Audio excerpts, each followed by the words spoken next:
श्री शिवाय नमस्तु भयम। दोस्तों, इस बार साल 2026 में कुल 4 ग्रहण होंगे, जिसमें 2 सूर्य ग्रहण और 2 चंद्र ग्रहण होंगे। फाल्गुन महीने में इस बार 2 ग्रहण लगने जा रहे हैं। पहला ग्रहण लगेगा फाल्गुन अमावस्या को, जो कि सूर्य ग्रहण होगा, और दूसरा ग्रहण लगेगा साल का पहला चंद्र ग्रहण, जो कि फाल्गुन पूर्णिमा को यानी होली के दिन यह ग्रहण लगने वाला है। ऐसे में आइए जानते हैं साल के पहले सूर्य ग्रहण के बारे में। साल 2026 का यह पहला सूर्य ग्रहण दक्षिण अफ्रीका, अंटार्कटिका सहित देशों में दिखाई देगा। आइए जानते हैं क्या भारत में यह ग्रहण दिखाई देगा, ग्रहण कब से लेकर कब तक रहेगा, ग्रहण का सूतक काल कब से लगेगा, ग्रहण के दौरान क्या करें और क्या ना करें।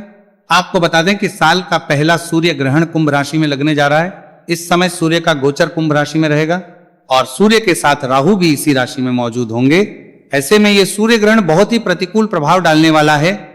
फाल्गुन अमावस्या को लगने साल 2026 का पहला सूर्य ग्रहण 17 फरवरी दिन मंगलवार को लगेगा और यह कंकड़ सूर्य ग्रहण होगा, यानी कि सूर्य ग्रहण होगा।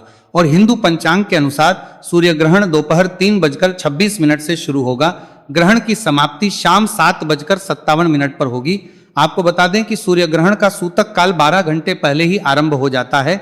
ऐसे में इस ग्रहण का सूतक काल भारतीय समय अनुसार फरवरी मंगलवार को सुबह 3:26 पर आरंभ हो जाएगा और ग्रहण का सूतक काल ग्रहण की समाप्ति के साथ ही यानी कि शाम 7:57 पर ही समाप्त होगा। इस तरह से सूर्य ग्रहण की कुल अवधि 4 घंटे 32 मिनट की रहेगी। पूर्ण सूर्य ग्रहण नजर आएगा शाम 5:13 से 6:11 पर, यानी कि कुल अवधि लगभग 18 मिनट की रहेगी। जहां जहां पर यह ग्रहण दिखाई देगा वहां पर रिंग ऑफ फायर बनेगा। ग्रहण का मध्य काल होगा शाम 5:42 पर और ग्रहण की समाप्ति शाम 7:57 पर होगी। यह कंकड़ सूर्य ग्रहण दक्षिण अफ्रीका के दक्षिण हिस्सों, जिसमें मॉरिशस, नामीबिया, मोजाम्बिक आदि हिस्सों और अंटार्कटिका तथा दक्षिण अमेरिका के दक्षिण हिस्सों जैसे दक्षिणी अर्जेंटीना, चिली आदि देशों में दिखाई देगा। साल का पहला सूर्य ग्रहण एक सूर्य ग्रहण होगा और यह देश भारत में दिखाई नहीं देगा, यानी कि हमारे देश भारत में आप इस ग्रहण को नहीं देख पाएंगे। ऐसे में इस ग्रहण का कोई भी सूतक हमारे देश में मान्य नहीं होगा।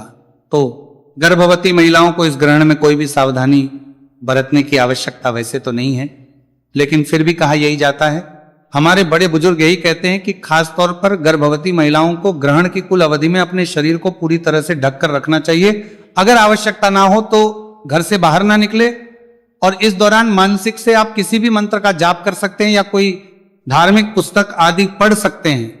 अपने मन को शांत रखें और ग्रहण के किसी भी प्रभाव को लेकर किसी भी तरह के नकारात्मक सोच से बचें, क्योंकि इस समय यदि आपका मन अशांत होता है तो उसका दुष्प्रभाव आपके होने वाले शिशु पर जरूर पड़ सकता है। इसलिए गर्भवती महिलाओं को ना तो सूतक काल के नियमों का और ना ही ग्रहण के नियमों का पालन करने की आवश्यकता है, लेकिन इसके बावजूद भी आपकी इच्छा पर निर्भर करता है कि आप पालन करना चाहते या नहीं। और क्योंकि ग्रहण हमारे देश में दिखाई नहीं देगा, इसलिए अमावस्या संबंधी जो भी कार्य है वो भी आप स्नेह कर सकते हैं। हालांकि ग्रहण की समाप्ति के बाद आप कुछ काम ऐसे हैं जो कर सकते हैं, जैसे कि आप ग्रहण के बाद शाम के समय स्नान करें और कुछ दान की सामग्री आप अपनी सामर्थ्य के अनुसार किसी जरूरतमंद व्यक्ति को जरूर दें, क्योंकि ग्रहण के समय किए गए दान की महिमा हमारे पुराणों में भी बताई गई है और इस समय किए गए दान की तुलना अन्य दानों से कहीं अधिक होती। अगर आपको यह वीडियो पसंद आई हो तो लाइक जरूर कीजिएगा।